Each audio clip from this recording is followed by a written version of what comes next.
Welcome back everyone. In this video, I am going to explain you about a very important chapter which is reaching to the age of adolescence. Adolescence की तरफ movement या adolescence की तरफ आपका development. So let's begin. सबसे पहले हम बात करते हैं कि adolescence होता क्या है. Adolescence जो term है वो हमने Latin word जो एक होता है adolescer इससे लिया हुआ है और जिस word का मतलब होता है टू ग्रो इनटू एडल्टहुड, किसी एडल्ट में चेंज होने का जो प्रोसेस होता है उसे हम लैटिन में एडोलिसर बोलते हैं, इसीलिए वहाँ से हमने जो टर्म लिया है वो एडोलिसेंस लिया हुआ है। अब एडोलिसेंस का मतलब क्या होता है? ये एक ट्रांजिशनल पीरियड होता है जिसमें हम ये देखते हैं कि कोई भी इंडिविजुअल अपने चाइल्डहुड से एडल्टहुड की तरफ बढ़ता है, मूव करता है, उसकी बॉडी में चेंजेस दिखाई पड़ते हैं। अब हम बात करते हैं कि किस किस एज में क्या क्या होता है। तो नॉर्मली अगर हम देखें तो जो 10 से 19 की एज है इसे हम बोलते हैं टीन एज और इसी को हम एडोलेसेंस भी बोलते हैं। दोनों ही टर्म हैं जो हम एक सिंगल प्रोसेस के लिए इस्तेमाल करते हैं। यानी अगर हम इजी वे में बात करें तो हम ये कह सकते हैं एडोलेसेंस का मतलब होता है कि किसी भी चाइल्ड का उसके चाइल्डहुड से उसके एडल्टहुड तक जो भी चेंजेस आ रहे हैं, जो भी डेवलपमेंट आ रहा है उसे हम बोलते हैं एडोलेसेंस। और ये एज क्या होती है? This is 10 to 12, 12 to then 19। कभी हो सकता है 12 to 19 हो, कभी हो सकता है 10 to 19 हो। ये पर्सन टू पर्सन वरी करता है, एक जैसा नहीं हो सकता। नेक्स्ट हम बात करते हैं अबाउट द प्यूबर्टी। प्यूबर्टी का मतलब क्या होता है? Puberty is a natural biological process. Puberty एक ऐसी प्रोसेस है जो कि नेचुरली आपकी बॉडी में होती है, जिसमें हम ये देखते हैं कि कोई भी इंडिविजुअल, चाहे वो कोई गर्ल हो चाहे वो बॉय हो, वो एक सिग्निफिकेंट यानी बहुत इंपॉर्टेंट चेंजेस आते हैं उसकी फिजिकली, उसके सेक्सुअल डेवलपमेंट, स्पेशली उन एजेस में जिन एज में उसको हम टीनेज बोलते हैं। यानी हम प्यूबर्टी को ऐसे डिफाइन कर सकते हैं कि जब भी कोई इंडिविजुअल रिप्रोडक्टिवली एक्टिव हो जाए उसे हम बोलेंगे प्यूबर्टी। अब इस डेवलपमेंट में क्या क्या चेंजेस आते हैं ये भी हम प्यूबर्टी के अंदर रीड करेंगे। दूसरी चीज़ आपसे कह रहा है कि इट इन्वॉल्व चेंजेस। अब कौन कौन से चेंजेस होते हैं नॉर्मली हम देखते हैं। In the females there is enlargement of the breast, in males we see facial hairs and many more things are there. तो ये सारे चेंजेस ऐसे हैं, आपको देख के पता चल जाएगा। आपने किसी इंसान को देखा, अगर कोई फीमेल है, आपने देखा कि they are enlarge in their size, उनका ब्रेस्ट चौड़ा है, they are having breast, that means कि वो डेवलप हो चुके हैं। और अगर हम किसी मेल को देखते हैं जिसकी दाढ़ी है या उसकी मुस्टैचेस हैं या उसकी एडम्स एप्पल है, तो हम ये कहते हैं कि that individual is on the as of puberty, यानी कि वो प्यूबर्टी की तरफ बढ़ रहा है। एडम्स एप्पल मैंने आपको बता दिया था, अगर आपको याद हो, ये देखिए, ये होता है एडम्स एप्पल। स्पेशली बॉयज़ में होता है, ये जो हमारा होता है larynx, it is also known as voice box. जब आपकी वॉइस बॉक्स में डेवलपमेंट स्टार्ट होता है, जब वो डेवलप होता है, ग्रो करता है, तो वो आपकी स्पेशली मेल्स की जो नेक होती है उस पर प्रोट्रूटेड फॉर्म में, मतलब बाहर की तरफ निकला हुआ दिखाई देता है। It is also a sign that child is under the development. ठीक है, ये भी एक तरीके का साइन होता है। अब हम बात करते हैं चेंजेस क्या क्या आते हैं। अब हमने ये तो समझ लिया कि प्यूबर्टी में ये होता है कि कोई भी इंडिविजुअल जो होता है वो चाइल्डहुड से एडल्टहुड की तरफ मूव करता है, और एडल्टहुड जो होता है उसी से जब वो रिप्रोडक्टिवली एक्टिव होने की स्टेज पर होता है उसी को हम प्यूबर्टी बोलते हैं, और इसको हम एडोलेसेंस बोल रहे थे। तो इन सारी प्रोसेस में क्या क्या चेंजेस आते हैं? So let's begin with the first thing. सबसे पहला चेंज जो है वो है आपका हार्मोनल चेंज। हमें बहुत अच्छे से पता है कि हमारी पूरी बॉडी का जितना भी प्रोसेस, जितना भी मेटाबॉलिज्म हो रहा है, it is happening because of the hormones. अगर किसी की बॉडी के अंदर हार्मोन्स की कमी है या वो फुली डेवलप नहीं है, इट मीन्स कि कुछ हार्मोनल डिसबैलेंस उसकी बॉडी में प्रेजेंट है। सबसे इम्पॉर्टेंट और सबसे पहला जो हम बात करते हैं, it is the release of reproductive hormone. सबसे पहले मैंने आपको शायद मेरे ख्याल से पिछली वीडियो में भी बताया है कि जो फीमेल्स होती हैं उनके अंदर जो रिप्रोडक्टिव हार्मोन होता है उसे हम बोलते हैं एस्ट्रोजन, और जो मेल्स में हार्मोन होता है उसे हम बोलते हैं टेस्टोस्टेरोन। ये एक ऐसा हार्मोन होता है जो कि बहुत फिजिकल, बहुत स्ट्रांग एक रोल प्ले करता है for the development of male और फीमेल। और इमोशनल चेंजेस भी आपके इस टाइम पर बहुत ज़्यादा होते हैं। इसीलिए हम ये देखते हैं कि जो बच्चे स्पेशली टीनेज वगैरह में होते हैं, they are having very quick swing moods. वो कभी भी गुस्सा हो रहे हैं, कभी भी किसी भी चीज़ पे चिड़चिड़ा रहे हैं, दैट उनकी गलती नहीं, it is because of the hormones that they are playing with. उनकी बॉडी के अंदर जो हार्मोनल चेंजेस हो रहे हैं ये उनकी वजह से है। Next we are talking about, ये मैंने आपको बता दिया है कि ये भी एक चेंज आता है जब कोई भी इंडिविजुअल प्यूबर्टी की तरफ बढ़ रहा होता है। नेक्स्ट इज एडोलेसेंट में एक्सपीरियंस, मैंने आपको बता दिया है कि मूड स्विंग्स होता है। और एक चीज़ बहुत इंपॉर्टेंट होती है, दे वांट इंडिपेंडेंस। इस स्टेज पर क्या होता है कि बच्चा जो होता है वो ये सोचता है कि I want to be independent, मुझे रोका ना जाए, मुझे टोका ना जाए, मुझे कुछ कहा नहीं जाए, क्योंकि वो उस स्टेज पर आ रहा होता है दैट ही स्टार्ट और शी स्टार्ट्स फीलिंग इंडिपेंडेंट, मुझे इंडिपेंडेंट होना है। ठीक है, तो it is nothing but just because of the hormones that they are having in their bodies. Next is reproductive changes है। तो सबसे सिंपल सी बात है, मैंने आपको स्टार्टिंग में बता दिया था कि वो एबिलिटी जिसमें कोई भी इंडिविजुअल रिप्रोड्यूस करने के लायक हो जाए। ठीक है, जबकि फर्टिलिटी भले ही उसकी फुली डेवलप ना हो, लेकिन वो क्या हो रहा हो, वो धीरे धीरे धीरे करके उसकी तरफ डेवलप हो रहा हो। फॉर एग्जाम्पल जैसे फीमेल्स के हम देखते हैं ओव्यूलेशन स्टार्ट होने लगता है, दैट मीन्स फॉर्मेशन ऑफ ओवा which is a female egg या फीमेल गैमेट। तो ये फॉर्मेशन स्टार्ट होने लगता है और एक एज के बाद आकर वो पूरी तरीके से डेवलप हो जाता है। Next these changes can worry, मैंने आपको बताया था कि ये कैसा हो सकता है, एक से ज़्यादा इंडिविजुअल में, ऐसा नहीं है कि कोई हमने 5 इंडिविजुअल ले रखे हैं तो पाँचों में एक जैसा डेवलपमेंट हो, या पाँचों में at the as of 10 development start हो जाए या at the as of 12 start हो जाए। It varies from person to person. हो सकता है किसी बच्चे में ये 10 साल पे स्टार्ट हो जाए, किसी बच्चे में 9 से ही स्टार्ट हो जाए, किसी में 14 से स्टार्ट हो। तो ऐसा होता है कि ये हर एक पर्सन से अलग होता है। इस पर डिपेंड करता है कि आपका डाइट कैसा है, आपका फिजिकल एनवायरनमेंट कैसा है, ये सारी चीज़ें उस एक पर्टिकुलर ह्यूमन बीइंग को अफेक्ट करती हैं इन देयर डेवलपमेंट। नेक्स्ट हम बात करते हैं, आई होप इतने में तो किसी को कोई कंफ्यूजन नहीं होगी। एक चीज़ मैं आपको और बता दूं कि when you are at this age, आपके जो सीबेसियस ग्लैंड्स होते हैं, सीबेसियस का मतलब होता है ऑयल ग्लैंड्स, आपके फेस पे जब आप मॉर्निंग में उठते हो अगर आप अपनी नोज के पास टच करोगे you will feel some oil there, that means you are having sebaceous gland. और अगर आपने इस एज पर अपने फेस की केयर नहीं करी तो ये हो सकता है, बहुत हद तक चांसेस होते हैं that you will get acne और पिंपल्स, क्योंकि इस एज पर आपके सीबेसियस ग्लैंड बहुत ढेर सारे, मतलब बिल्कुल ही पीक पर होते हैं एट देयर फॉर्मेशन। तो ऑयल बहुत ज़्यादा फॉर्म होता है, इसीलिए you have to be very very hygiene in case of your face. आप कोई भी ऐसी चीज़ें उठा के अपने चेहरे पे नहीं लगा सकते हैं, कोई भी सोप नहीं लगा सकते हैं। अगर आपको एक्ने की प्रॉब्लम है भी तो just go to your doctor and ask him कि भाई कौन कौन सा क्या प्रिकॉशंस में ले सकती हो। अगर आपने अपने चेहरे की केयर नहीं करी तो डेफिनेटली फिर वो आगे और डिजास्टर्स हो जाएगा।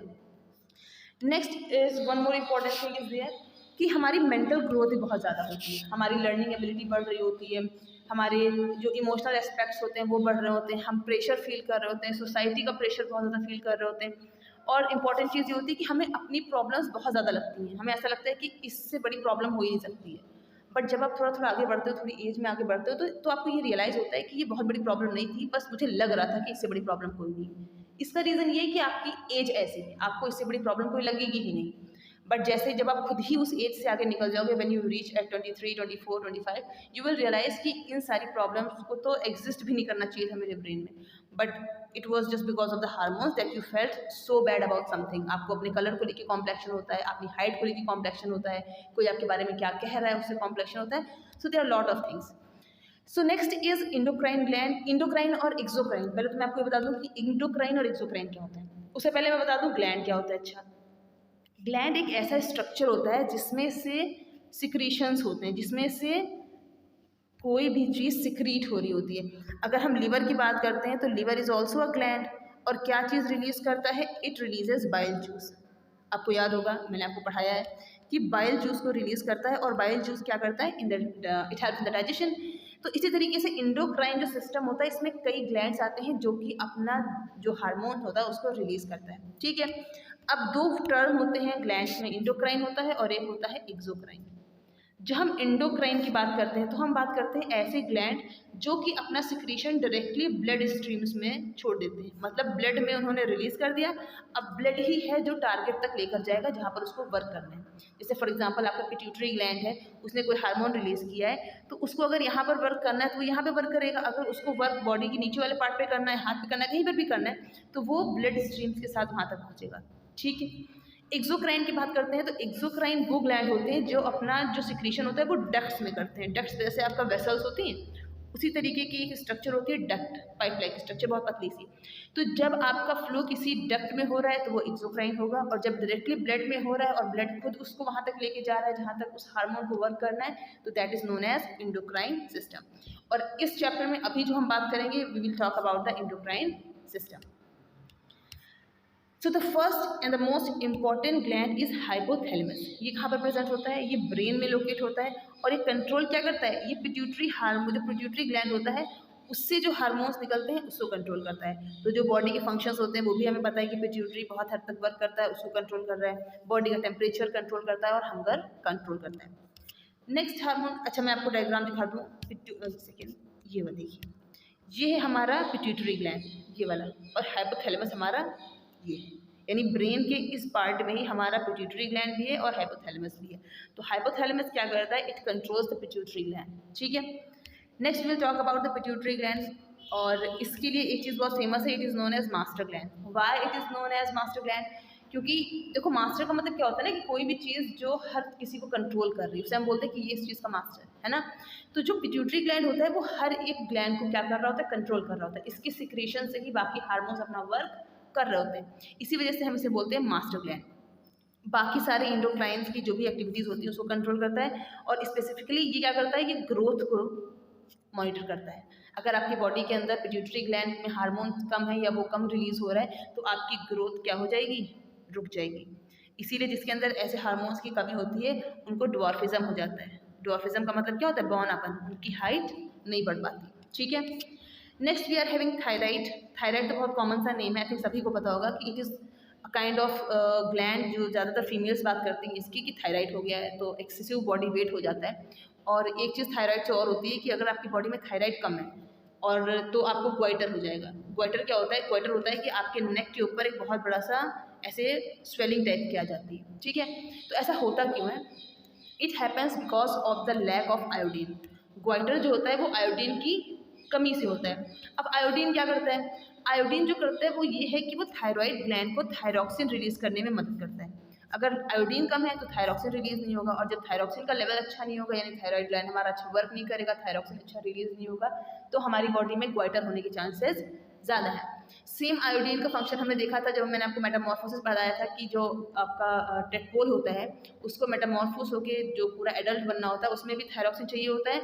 तो थायरॉक्सिन तभी होगा जब वो जहाँ पर रह रहा है अगर वहाँ पर आयोडीन की मात्रा अच्छी खासी होगी, अगर नहीं है तो टेडपोल जो होगा उसकी डेवलपमेंट सही नहीं हो पाएगी। So I hope it is clear to everyone. Now the next is adrenal gland. Adrenal gland क्या होता है, एड्रीनल, देखो रीनल का मतलब होता है किडनी, रीनल मीन्स किडनी। तो ये जो ग्लैंड होता है ये किडनी के ऊपर होता है, इसीलिए हम इसको बोलते हैं एड्रीनल, ठीक है।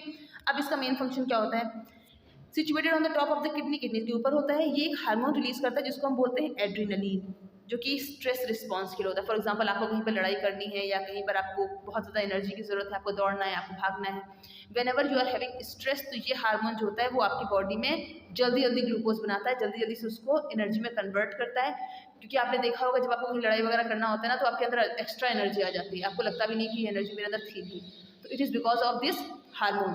और दूसरी चीज़, अगर आप किसी से लड़ाई कर रहे हैं, फॉर एग्जांपल आपसे बहुत ज़्यादा हेल्दी इंसान है, बहुत ज़्यादा पावरफुल इंसान है, तो आपके पास दो ऑप्शंस होते हैं, या तो भाग लो या तो लड़ाई कर लो। तो ये आपको उस एक मूवमेंट पे बताता है कि आपको दौड़ना है यानी भागना है या फिर आपको फाइट करना है। तो इन सब के लिए भी जो हार्मोन्स रिलीज होता है वो होता है एड्रीनलिन, ठीक है।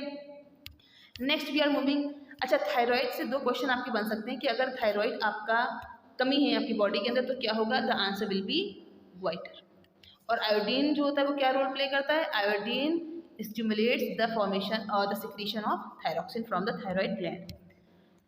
अब हम सारे हार्मोन्स की बात कर लेते हैं। देखिए सबसे ऊपर आपका है हाइपोथैलेमस, देन पिट्यूटरी, देन उसके बाद है आपका पैनक्रियाज, देन है एड्रीनल। अच्छा, मैंने पैनक्रियाज के बारे में शायद आपको नहीं बताया, ये शायद आगे है, मैं बता देती हूँ आपको। पैनक्रियाज जो है वो एक ऐसा ग्लैंड है जो कि रिलीज करता है इंसुलिन। जिनके घर में डायबिटिक इंसान होंगे, जिनके घर में किसी को डायबिटीज़ होगा उसने ये नाम बहुत अच्छे से सुना होगा। इंसुलिन का मतलब होता है एक ऐसा हार्मोन जो कि आपकी बॉडी में शुगर को कंट्रोल करता है, ब्लड में शुगर को जो उसका लेवल होता है उसको कंट्रोल करता है। और अगर आपकी बॉडी में इंसुलिन नहीं है तो शुगर लेवल बढ़ जाएगा और आपको डायबिटीज़ हो जाएगा। इसीलिए मेरे ख्याल से इंसुलिन की इंजेक्शंस वगैरह भी आती हैं जिनकी बॉडी में इंसुलिन की कमी होती है। So I hope it is clear, आपको पैनक्रियाज भी क्लियर हो गया होगा। और ये जो हार्मोन्स है ये एड्रीनल आपको पता है किडनी की जस्ट ऊपर है, और मेल में अगर हम बात करें तो टेस्टोस्टेरॉन हो जाएगा यानी टेस्टिस हो जाएगा, और फीमेल से बात करें तो ओवरीज, ये रिलीज करेंगे estrogen and they will release testosterone, ठीक है। I hope it is clear. सारे हार्मोन्स मैंने आपको क्लियर बता दिए, आपको याद रखना है कि किसकी कमी से क्या होता है, किसे हम इमरजेंसी हार्मोन बोलते हैं।